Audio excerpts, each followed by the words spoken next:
In our agency, we have to respond to dead body calls. People die, and you're not quite sure what caused the death, so they'll send out police officers sometimes if it's suspicious. And they'll send us out, and we will take a look at the body and see, is it a murder, or do they die some other way? And when we get dispatched to these calls, these are called DBRs, dead body reports. So a couple of years ago, our officers were dispatched to a dead body report, and they recognized the address because this lady, who was now supposedly dead in her bed, this lady was a pretty committed drug addict, and they had known her for years. I knew her because I had arrested her for bank robbery, okay? She was also a bank robber. And she was a heroin addict, and when they got there, this was her nightstand. Next to her bed, her body was in the bed. I'll give you a close-up. So you can see this is her, she's a heroin addict, so these are her needles. 1, 2, 3. She cooks the heroin on the bottom of this can using this water. Sometimes it gets messy. This is her blood. She also, though, because it's a depressant, and so it's hard for her to function, so she also smokes rock cocaine simultaneously. These are her rock pipes. You can kind of see them all around here. Look, if you do those two things in combination, bad stuff happens. So what do you think the officers, when they got there, they see this, she's dead in her bed, they've known her to be a drug addict for years, what do you think the most reasonable assumption is? Overdose, right? So they call the coroner. The coroner is going to send out an investigator who basically is like a body collector. They're going to collect her body and take it to the coroner's office where they'll do a toxicology to see what she died from. And they're waiting for them to get, because it's Los Angeles County, that takes a while, maybe an hour and 15 minutes. Officers are standing around waiting for the coroner's investigator. The coroner's investigator gets there, sees this, pulls down the blankets, and sees that she's been stabbed to death. It's not an overdose, it's a murder. But the officers never even bothered to pull down the blanket. Why? Well, because they thought they knew the answer before they started. If you think you know the answer to something before you start, good chance you're going to miss it. Either you're going to get the wrong assumption or inference, or you're just not even going to look for any further evidence because you think you know the answer already. One of the first things I teach young investigators is don't be a know-it-all. Don't think you know everything before you start investigating. Make sense? Well, I want to start here because I'm trying to figure out not what is possible. We talked yesterday that possible doesn't matter. It's about what's reasonable. The reasonable inference beyond a reasonable doubt is the standard. It's the standard of proof in criminal trials. But the question is, how do you determine what's reasonable? And that's what we're going to do this morning. So I'm about to show you something gruesome, a dead body. It looks like my son, doesn't it? Because it is my son. He's posing for me here. Let's say we found this guy in a room. He's on the ground. He's dead. How do I know what kind of death this is? How do I know this is not a crime scene? It might just be a death scene. Not every death scene is a crime scene. There are 4 ways to die. How do I know which way he died? Well, here's how we do it. We make 2 lists that begin with an E. The first list is a list of evidence. The second list is a list of explanations. Any possible explanation. Okay, so we just list the evidence, and right now we do have some evidence. We have a dead guy laying face down. Okay, how do we explain those kind of people? Well, there are 4 ways to explain dead guys laying face down. Could have died by natural causes, could have died by some form of an accident, could have committed suicide, or could have been killed by somebody else. Those are the 4 ways that people die. So here's what we're going to do. Let's cross off the one that seems least reasonable right now. So which one of these can we cross off as the least reasonable? Go. Which one? Number 1? Well, if he had a heart attack, he would look like that, right? So I can't cross off a natural. Go. Okay, so 2 is accidental. If he accidentally took too many pills, he would look like this. Heck, if he intentionally took too many pills, he'd look like this. If I poisoned him with too many pills, he'd look like this. Do you see how right now I cannot cross out anything? All 4 are equally reasonable because he would look just like this under all 4 of those scenarios. But let's change the scenario. What if he's a dead guy laying face down, but now he's in a pool of his own blood center torso? Would that change things? So let's add that to our evidence list. What can I cross out now? Natural, right? Now look, he's bleeding from center torso. Otherwise it'd be around his head. I can see you bleeding out of an opening in your head. But what is the natural opening in your chest that you're going to bleed out of? I can't think of what it could be. Is it possible? Yes, but it's not reasonable, and that's why I can cross out natural. But until I roll him over and see what this injury is, I really can't cross out anything else. So let's change this scenario. What if he's a dead guy, laying face down, in a pool of his own blood, center torso? Why are you so quiet? How should we change this? Let's put a big honking knife in his back. How does that sound? Does that sound good to you? Sounds good to me. Listen, if you didn't want to see a homicide, you shouldn't have come to a homicide investigator talking about this, right? Let's change this now and add the knife in the back. I can cross out accidental now, can I? I mean, how is he going to accidentally back into that knife in a vertical position? But it is within his reach, so I'm going to leave in suicide right now. Let's change our scenario. What if he's got multiple stab wounds on his upper back? That's kind of hard to execute on your own, right? He can't even reach his upper back. Now I think we can cross out suicide. Does that make sense? All that's left. Now, imagine if we had bloody footprints leading out of the room. We would for sure know it's kind of hard to walk out of the room in your own footprints. So that now we know is a homicide. Now just so you know, I'm illustrating this. No one died in order to do this. My son's still alive. He went to UCLA. I went to UCLA. We're Bruins. My son, David, went to USC, University of Southern California. So he's a communist, okay? We don't even talk to that guy. But just so you know, Jimmy is still alive. He's now working these same kinds of investigations. Now, this process we just used is a process that's known as abductive reasoning. I just taught you a logical reasoning skill. Abductive reasoning is simply inferring to the most reasonable explanation based on the evidence. Abductive reasoning. Why am I showing you this? Not just to entertain you. I'm showing you this because this is exactly how I approach the most important piece of evidence in the Christian worldview. I told you yesterday that I was not really interested in Jesus, but as I was reading through the Gospels, I said, hey, you know what? If there's one piece of evidence for the Christian worldview that I could use to debunk the Christian worldview, it would be the resurrection of Jesus. And how would I investigate that? Well, I could use the exact same approach. We could use this approach, and I think it's an important approach because Paul says right here in 1 Corinthians 15 that if this is not true, all of Christianity is false, and you're to be pitied because you believed liars who lied to you about the resurrection. I needed to know, is this a reasonable inference? Well, how am I going to know this? Well, I had to make two lists, a list of evidence and a list of explanations. So what kind of evidence is going to be in the room? Well, I think I'll tell you what I thought as an atheist. Remember, I was a very committed atheist. But I would have agreed to 4 things about the resurrection. Here's what I would have said. Okay, I believe that Jesus lived and he died on a cross and was buried. I'm not a Jesus myther. Okay, I believe he actually lived. But so what? This could be true and Christianity could still be false. All kinds of people, even today, are executed on crosses and buried. This does not make Christianity true. Also, I would have said the tomb is empty because if it's not empty, look, if you want to end Christianity in the first 2 weeks, let me tell you how you do it. You get the body of Jesus and you drag it around town. That will end it immediately. Or you get the people who say he's alive still to recant. Neither one of those 2 things happened. But this does not make Christianity true. These things could be true. I could empty the tomb out. Okay, there's other ways to explain an empty tomb. So these 2 things could be true, and I believe these were true as an atheist, but I still believe that Christianity was false. I also believe that these people said they saw the risen Christ. So what? This could be true, and Christianity could still be false. People say all kinds of crazy things. And yes, they were willing to die for their claims, but so what? People die. I would have given you these 4 things, but I still believe that Christianity was false. You know why? Because I thought there were better ways to explain these 4 things.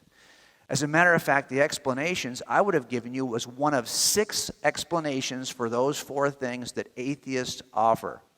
I'm going to list them here on the wall. There are a total of 7 ways to explain these 4 truths. That's it. I don't know there's an 8th way. If there was, I would have looked at it. The only question is which of these 7 explanations actually makes sense of the evidence. So here's what I decided to do. Same thing I do at death scenes. I'm going to look at the evidence, look at the explanations, cross off the explanations that don't work. Now, the bottom explanation is a Christian explanation. So this one right here is the Christian explanation. But I wasn't going to go there. I figured one of these top 6 would get it done. And so that's what I did. I just focused on those top 6. Let's just do a couple together because we don't have a limited amount of time. Here's the first one. Maybe they were wrong and Jesus isn't really dead on the cross, right? Because if he's not really dead, he's just badly beaten. He goes unconscious. You pull him off the cross. He recovers. He's back to life. Now you have a resuscitation, not a resurrection. He looks like he's back to life, but he was never dead to begin with. Now think about this. I made this case from your scripture. Here's where I did it. I was focused here on the Gospel of John. Look, 2 men were killed with Jesus at the same time. But when they came to collect the bodies, those 2 guys weren't dead. They had to break their legs to make sure they were dead. So why do you think Jesus is dead? If there's 3 on the cross, 2 aren't dead, why would you think, and did they break Jesus' legs to make sure he was dead? No. Okay, so he's not dead yet. Instead, they just stick him with a spear in the side. Really? People survive spears.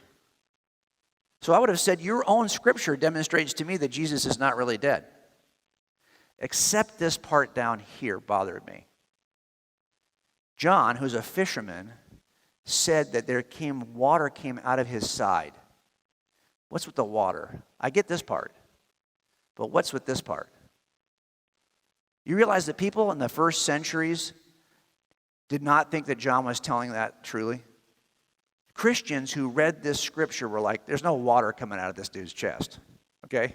Why would water come out of his chest? You know why they didn't know? Because they didn't understand the science of death. It turns out that this is a hidden piece of science in scripture that even John didn't know. So John writes this, okay?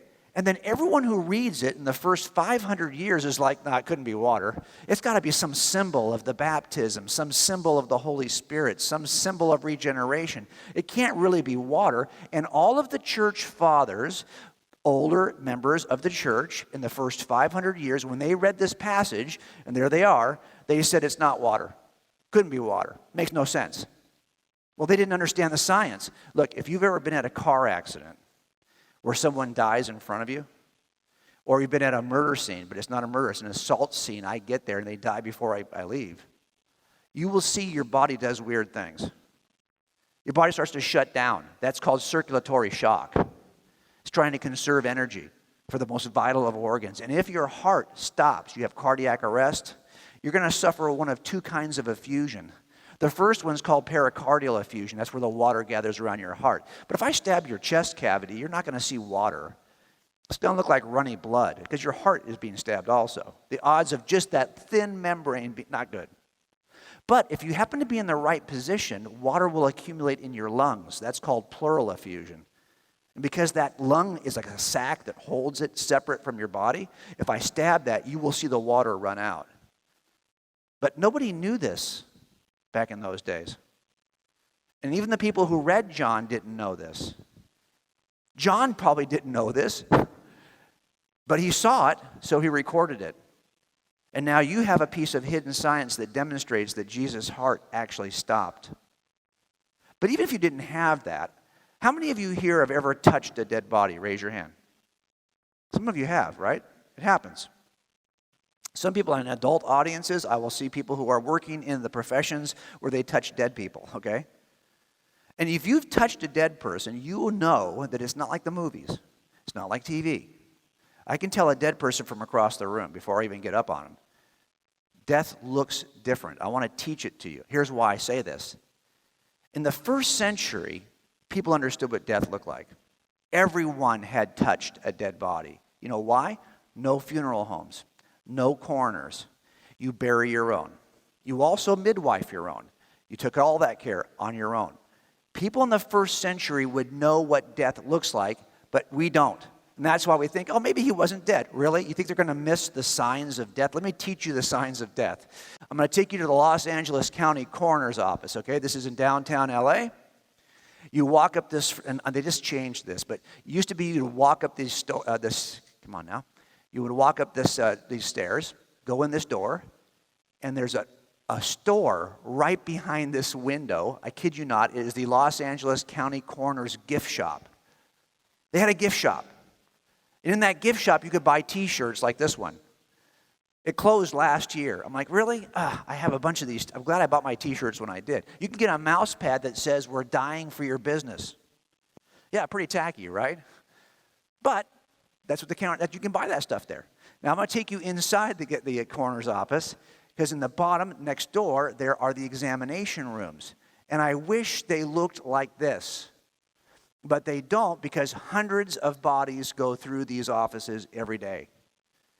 And the reason why they're metal is so you can wash them off. And all the blood goes down here. It's a disgusting, stinky place. I have to go to autopsies all the time. If I'm assigned a case, I have to go to the autopsy of the victim. And I go to these autopsies, and I have one suit that is just my autopsy suit, because it stinks so bad you cannot get it out of your suit. And believe it or not, there's a sign on the wall behind this clipboard that says, "No eating in the examination room." Like someone's going to eat in there, right? But people actually do.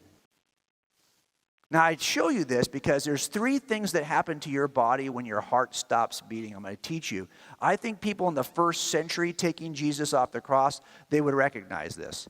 But maybe you haven't thought about it. The first thing that happens is you start to cool down. You will not mistake a living person for a dead person, because dead people get cool to the touch pretty quickly. Pretty quickly. You can feel the difference. That is called algor mortis. This is the mortis triad. The second thing that happens is you start to get stiff. It's called rigor mortis. So if you are in a cross position and you're hanging there for a couple of hours, when we get there, your arms aren't just going to flop back down. Your arms are going to slowly decrease, or you have to push them down.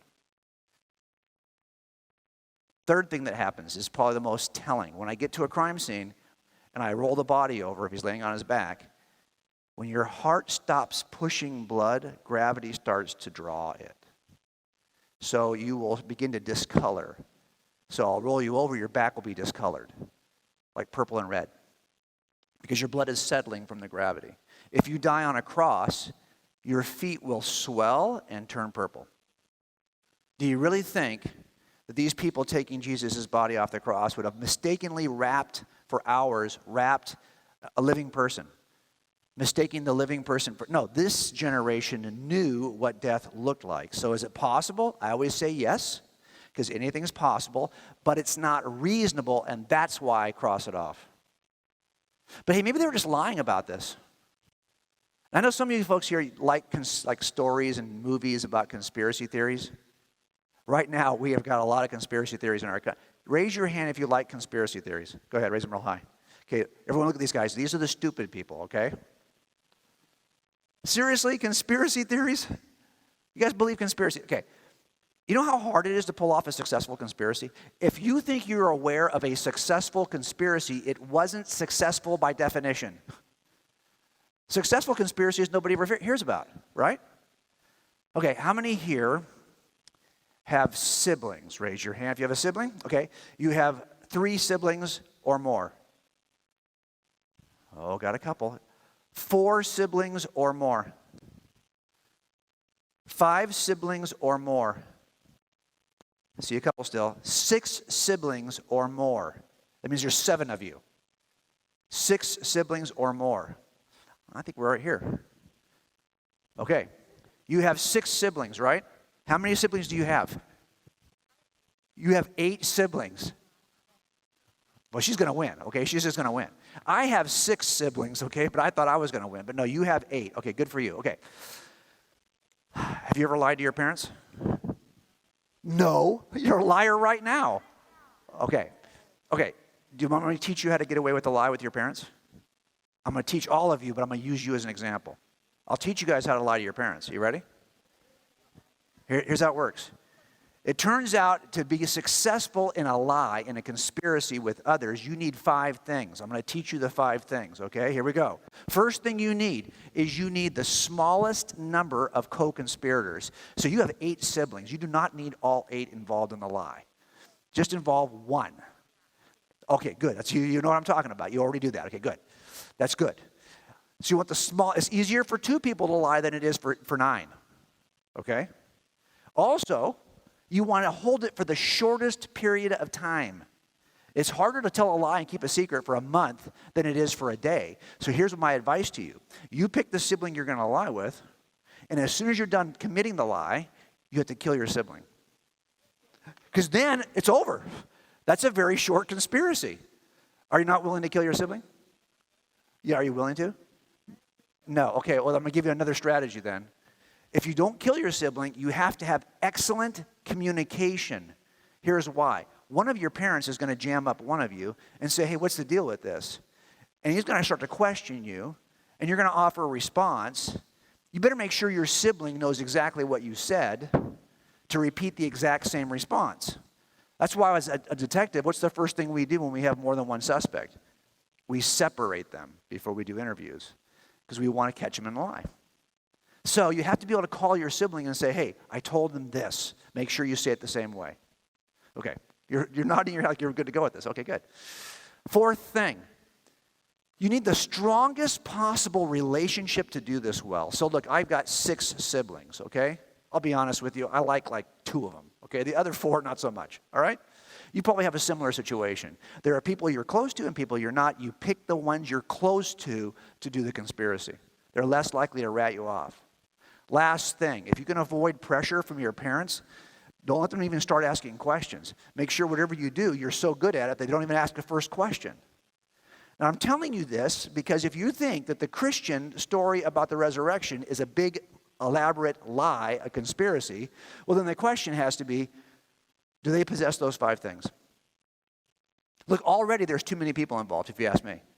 It's not just James and John and Peter. It's not even just the 12. Acts 1 says in the upper room there were 120 who had seen the risen Christ. That's too many people. Paul says in 1 Corinthians 15 there are 500 who saw the risen Christ on the same day that could be interviewed by the Corinthians. Really? Way too many. If all you did was tell me that was how many we started with, I'm going to say that's not a reasonable conspiracy. If you think that 500 people can keep a secret, you're crazy. But let's play the game of Clue. You guys ever played Clue? This is the original Clue board. This is when I was a kid, okay? This is the only Clue board that counts. Whatever Clue board you're using, it's stupid. This is the original, okay? Now, I'll make the game pieces. You know how this, I'll change the board a little bit. I'm going to make it that area around where Jesus did his ministry, okay? And the game pieces are going to be the disciples. Let's start playing. First of all, there's too many disciples. There are. But if you're thinking, well, maybe they only hold it for a short time. So how long are they holding the conspiracy? Is it 6 minutes, 6 hours, 6 days, 6 weeks, 6 months, 6 years? No, it's 6 decades. You want me to believe that 500 plus people were able to keep a lie for several generations? Like no one at some point is going to say it's not worth it? Are you really? Okay, that's just crazy to me. But I get it. Maybe they had excellent communication. No, actually, they're not in this holy huddle here. They're all over the game board, okay? So this dude over here, Thomas, who's in India, has no idea what Matthew is saying in Africa or what Paul is saying over here. They can't Snapchat each other. They can't do this. How do you talk to each other? And you've played this game. There is significant pressure from the weapons, right? Here's the weapons in Clue. You guys know who this guy is here? Jack Bauer from 24, the old original 24 series. Nobody knows who that is anymore. Teachers, do you guys know who that is? Okay, what would Jack Bauer do to get to the truth? Whatever it took. And that's what was happening here. You don't think that these guys were torturing these guys? Yeah, they were. They're snapping off fingers here and saying, hey, dude, Matthew's already told us the truth. You better just tell us. Yet nobody ever breaks. Nobody ever changes their story. Weird. Also, if you think about it, there are some brothers here. You've got Peter and Andrew, John and James. But there's a guy here who's not related to anybody. He's not even a friend of anybody. He wasn't like part of the discipleship of John the Baptist, okay? He didn't know all the other guys. No, he was a guy who was an outcast that nobody wanted in the group, okay? They wouldn't even go to his house the night they invited him into his group. They didn't want to step foot in his house. This dude's name was Levi. He was a tax collector. He later became Matthew. He's this guy down here. Why in the world would he not hold on to this lie, allegedly, if he's not related to any of these people? He's not even their friends. Seriously? I mean, this to me is not reasonable. It's just too easy to break, especially given that nobody ever changed their story. So for me, is it possible? Anything is possible. I don't think it's reasonable. I cross it off. Oh, maybe they hallucinated it. You know, they wanted Jesus to be alive. And a lot of the early stories, you know, are just one-on-ones. Like, for example, Mary sees Jesus in the garden at the tomb. And she wants Jesus to be alive. And at first she says, oh, here's the gardener in the tomb, in the garden. And then she goes, oh, it's not the gardener, that's Jesus. No, Mary, it's the gardener. You just think it's Jesus because you want him to be alive and you're by yourself. And other people are by themselves, like Peter here. He's by himself, at least in these two episodes in Scripture. He doesn't want Jesus. Maybe he's hallucinating this too. And you got people like, you know, James. He didn't treat his brother all that well while he was alive. So, you know, maybe he just wanted it and he's by himself. But Paul sees Jesus by himself. He's with two other people on the road to Damascus, but the two other people don't see Jesus. He's the only one who sees Jesus. Okay, wait a minute. Do you think that Paul wants Jesus to be alive? And that's why he's seeing this? Paul was executing Christians. This doesn't make any sense here. And then it gets weirder because you have multiple accounts where more than one person sees the risen Christ and tells the story for years to follow. Like on the road to Emmaus, you have at least two.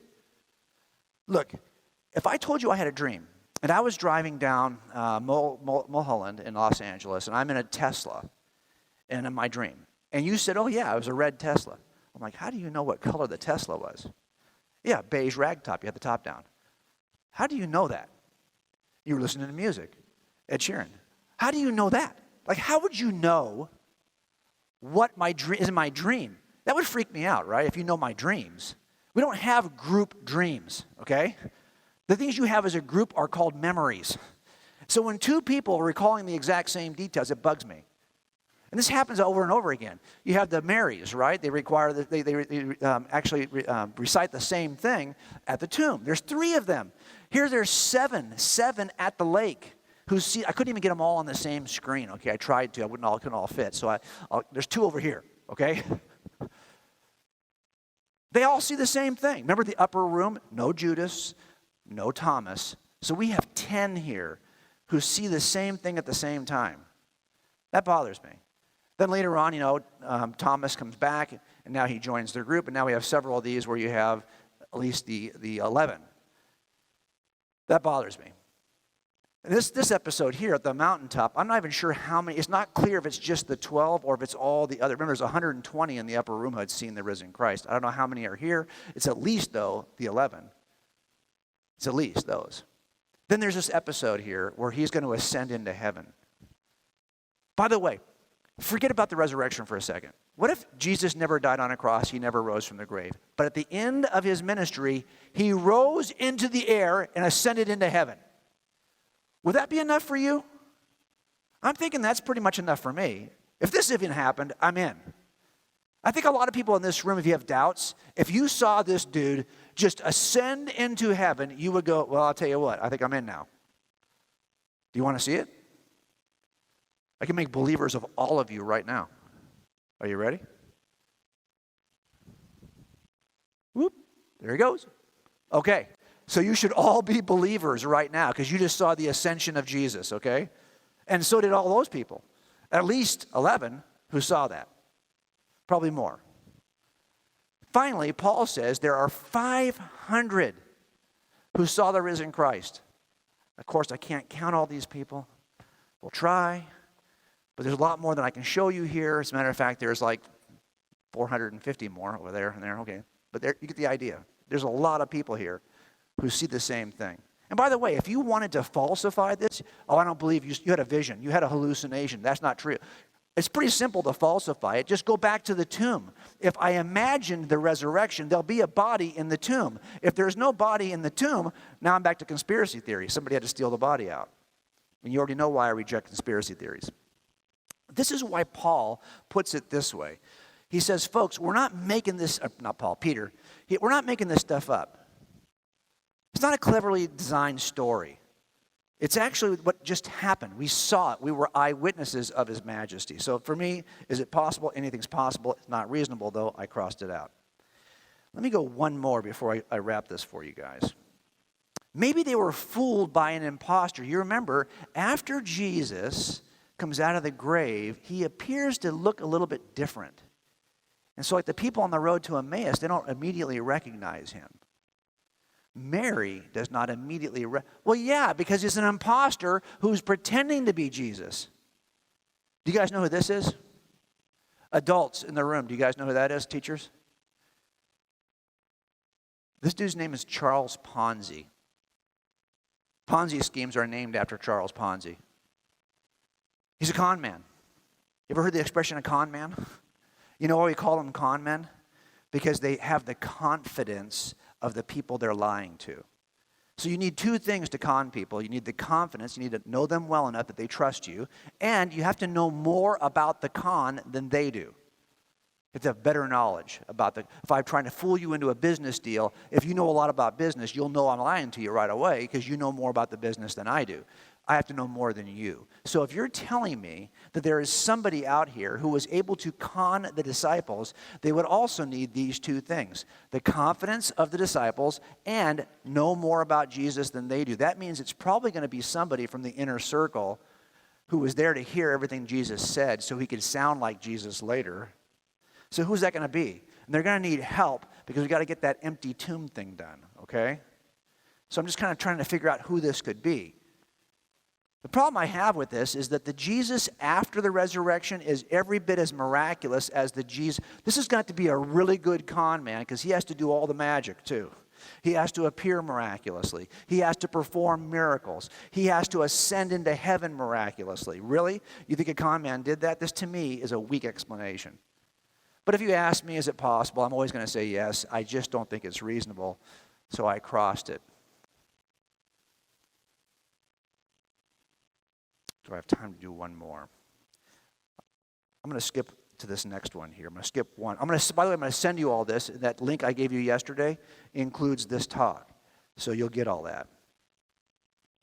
All right. This one we talked about yesterday. It's the last one. Were they distorted? In other words, is this a late legend? Jesus lived, but there's no resurrection because that is a late legend. That part's not true about Jesus. Now, you already know that it's not, this is pretty easy to overcome because to be a late legend, you need two things. You need to be late and a legend. But you already know from yesterday that it's not late. Remember, I showed you that timeline. It's early. It's an early story. The resurrection is part of the very first ever recorded documents related to Christianity. And it's not a legend because we traced it over time. Do you remember? That chain of custody shows us that it didn't change over time. So this, to me, if someone told me it's a late legend, I'm going to say, no. There's no way it's a late legend because it's neither late nor distorted. So this, to me, if you said, is it possible? I might say it. And I don't think I can say this one's possible.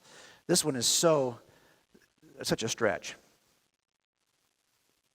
Now I'm going to go to the last one. This is the Christian explanation. The Christian explanation is simply that those are telling the truth. Those documents are telling, okay, look, every explanation has strengths and weaknesses. Even the true explanation. When I do a trial in front of a jury, I know that my case has some weaknesses, and I know what they are, and I try to protect the jury from the weaknesses in the case, even though I know it's true. Even in cases where afterwards the suspect confesses, I will tell you that there are weaknesses in the case. Complications, things that aren't that clear. I wish I had a better witness for this or for that. I know the weaknesses. These explanations, I think, have weaknesses that are deal killers. But don't think for a second that your Christian explanation doesn't have a weakness, because it does. The weakness the Christian explanation has kept me out of Christianity for a lot of years. Now, I will give you this. The Christian explanation does best explain those four things we're trying to explain. Those four things we're trying to explain are absolutely reasonable if, in fact, he rose from the grave. But I would have said, here's the weakness in your case. The weakness in your case is that it requires a resurrection in the first place. Think about it. You want me to believe that the most reasonable explanation is that a guy returns from the grave. That's just stupid. No way. I don't believe in supernatural things. If it can't be explained with space, time, matter, physics, and chemistry, I'm out. This would have to be something outside of space, time, matter, physics, and chemistry. I'm out. Yeah, but Jim, this is the thing we are investigating. This is the question. Here's the question even better put. We're trying to figure out, are supernatural events ever the most reasonable explanation? Nope. No. We're investigating that claim. You can't start off by saying, no, you haven't investigated it yet. Don't care. Don't believe in the supernatural. No, wait a minute. Now, if you take that attitude where you're going to try to tell me before we even start that the claim is false or true, like you're not even going to look at the evidence. You're just going to say, nope, don't believe that. That is so stupid. Think about it. I'll show you some evidence. I'll show you how early the documents are. Don't care. Don't believe in supernatural junk. Well, I could show you, how often they're quoted, but don't care. Don't believe in the supernatural. Well, I could show you archaeology. Don't care. And if I have this attitude, no matter what I show you, you will find a way to jump over it because you are determined to get to this end. And the reason why you're determined to get to that end is because that's where you started and you don't want to move. So no matter what I do, you're just going to end up where you started. That's not reasonable. You're not listening or looking at the evidence because you think you know the answer before you started. Why do you think I showed you this nightstand? I showed you this nightstand because these officers thought they knew the answer before they started, they would not move, and they missed it. Whatever you do in this room, if you're just here because your parents make you go here, you're not even part of a church that you want to be part of. You don't even believe any of this nonsense. I get it. But do not think you know the answer before you at least look at the evidence. Look, in the end, it's going to come down to two things. Either Jesus rose from the grave or he didn't. Simple. If he did, Christianity is true. If he didn't, it's not true. Now, I'll tell you as an atheist, if you want me to look at all the possible explanations, including the supernatural ones, well, of course, I'd have to in order to get over there. Nope, not doing that because I don't believe in the supernatural. That prevented me from getting to that conclusion. But to be honest, if you look at all the other possible explanations, they don't work. They have their own obstacles. I didn't care. I would have found a way to dig under these, to go around these, to go through these, jump over them, whatever I have to do to get over here. Because I wanted to be here. I didn't care that none of these explanations work. And by the way, when you see people offer you 6 explanations, there's a reason why they're offering 6. They know they don't work. Dude who holds number 5 does not believe that number 1, 2, 3, 4, or 6 works. Dude who holds number 3 does not believe 1, 2, 4, 5, and 6 work. There's so many explanations on this side because everyone knows they don't work. I didn't care. Now take a look at this for a second. Which of these two paths is least encumbered? Which of these two paths has the least number of obstacles? And by the way, there's only one obstacle on the other side, and I put it there. I could easily take it down. This is about my bias against the supernatural. Don't care, I'm not taking it down. I don't believe in the supernatural. If I take it down, do you see how wide open this is? There's only one thing in my way, and it ends up being my bias. So let me tell you how I handle this, okay? I don't have a slide for that. I want to tell you how I overcame it. As an atheist, I believed in what's called Big Bang cosmology. That the entire universe came into existence instantaneously in the distant past. Because all of the science, honestly, points to that conclusion. I stayed there very dramatically. That was my stake in the ground. Now, what that says, that science tells us that all things in the universe, all space, time, and matter came into existence from nothing. There was no spatial void and then the universe appeared. No, space is not nothing. Space is something. There was no space before space. There was nothing before space. How can that be? What do we mean by nothing? Aristotle put it this way. It's what rocks dream about. Nothing. That means if there's no space, time, and matter before space, time, and matter, I'm looking for a first cause outside of space, time, and matter, which is the natural world. I'm looking for a cause that's non-spatial, non-material, non-temporal. That's the first cause.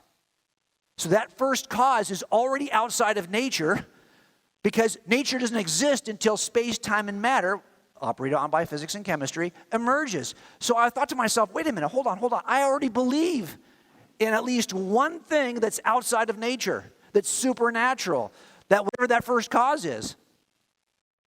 And so if that first cause happens to be a personal being, do you think it will be like small potatoes to walk on water, small potatoes to do resurrection? The most dramatic miracle in Scripture, if this is true, is Genesis 1. Everything from nothing. And I realized, wow, this is a bias I'm holding. Really, I already believe in at least one extranatural, supernatural cause. So I pulled it down. And then it was pretty clear. At some point I realized the only thing standing between me and the resurrection, me and the cross of Jesus, was me. For some of you in this school, that is your situation too. You're here, you feel like I don't even want to be here sometimes, I get it. School is school sometimes. This is a great school though. But maybe your parents are sending you here and you're not even sure that any of this is true. It may not be a problem with the worldview. It may not be a problem with the Scripture. It may not be a problem with the claim. It might be a you problem. That's what it was for me. So I want to encourage you to open up your minds to the other possibilities. Now I'm going to send you all this stuff, as I said yesterday, from our website, where I talked to you about our phone app. We also have a show on NRB TV every week, twice a week, and a YouTube channel where we archive everything. So you can go on our YouTube channel and catch all this. And remember, you're going to text me the word detective at 66866. That's how you do it. Send a new text to that number with that word, detective, and I will send you all the rest. Now look, we have, and we did this, we were talking about this before, we have like 5 minutes. Can we do one or two questions? Okay, so here's the microphone. I try to get a little more time, but if you have a question, raise your hand. I know that the first question is always hard, so we're going to skip it and go to the second question. Does anybody have a question? Raise your hand with the question. Of course, it's way back there. Yeah, make him run. Go all the way back there. Go, go, go. Next question needs to be from over here. All right, here we go. Meet me halfway. Come. Where's my, I was going up there. I didn't see your hand. Question. Go. What was your favorite case? My favorite case. Case I had a case tried? from 1979. That is my favorite case. It's called, what is it called on Dateline? I forget what it's called. It's a 2-hour episode, and it's called The Wire. The Wire. You can Google it. It's called The Wire on Dateline. It's an unusual case because the killer used a strangulation device called a garrote. Go. How many cases do you go through in a year? It takes forever to do a cold case. So I try to do one case in trial every year. But I'll open a case, that 79 case, I opened it in 2003. We wrote the first search warrant in 2007. We arrested him in 2009. We convicted him in 2014. So from 2003 to 2014 for one case. But you're working a bunch of cases simultaneously. So, go. How many Dateline episodes have you been on? 6. 6 episodes. Oh, good. See, this is what I told you. Raise your now. Oh, somebody in that far corner has to raise their hand next. Go. What was your longest case? That was probably my longest. That 11-year case was probably the longest case. But all of them are in that 8 to 12-year range. It's stupid, but that's just the way it is. Heck, you arrest somebody, it might take you 2 years to get to the preliminary hearing and another 2 years to get to trial. They're not in a rush, the defense. They want more time. What was your urge to become a detective? What was why to become a detective? Yeah, I think largely because I watched my dad do it. And, okay, I'm going to tell you this. This is the last thing I'll say before you go. I have a lame reason to be a detective, okay? I'm going to give you my lame reason. Here it is. I was working in an architectural firm in Santa Monica. And my wife and I were together about 9 years at that time. And I looked around the office, and I didn't see anyone who looked like our marriage. Marriage is the highest priority to me. I love marriage even more than I love my wife. Priority. And I looked around that office, and I didn't see anybody. I went to visit my dad. It was a Thanksgiving day. He was a sergeant on the job about 28 years at that time. He's watching TV in his office. He's watching football games on Thanksgiving Day. I said, what are you doing here on Thanksgiving Day watching football games? He has 6 kids at home, my siblings. He's like, dude, I can't watch it at home. I can't get any peace at home. I wanted to work today so I could watch the games. I said, are you kidding me? He says, no. I said, okay, Dad, just tell me. I always wondered, how much vacation do you get? I wasn't raised by my dad, so I didn't know. He says, well, I don't know. I put my days off together. No, I don't care how you do it. How many weeks off a year do you get? He said, I don't know, like 12. I said, you get 12 weeks off a year? He said, well, I gang stuff together to do it. I went home and I told Susie, I'm in the wrong profession. And I joined the police department for that lame reason. And God, I wasn't a Christian yet, and God still used it because somehow through all of this, I learned the process that I actually ultimately used to become a Christian. So when you think that God has got you in some weird place and you're wondering why you're there, trust me, he ends up redeeming all of it. I have a degree in the arts. What am I going to do with a degree in the arts in law enforcement? I spent a lot of it building presentations for juries. So that's what we do now. We're building presentations for you guys. That's it.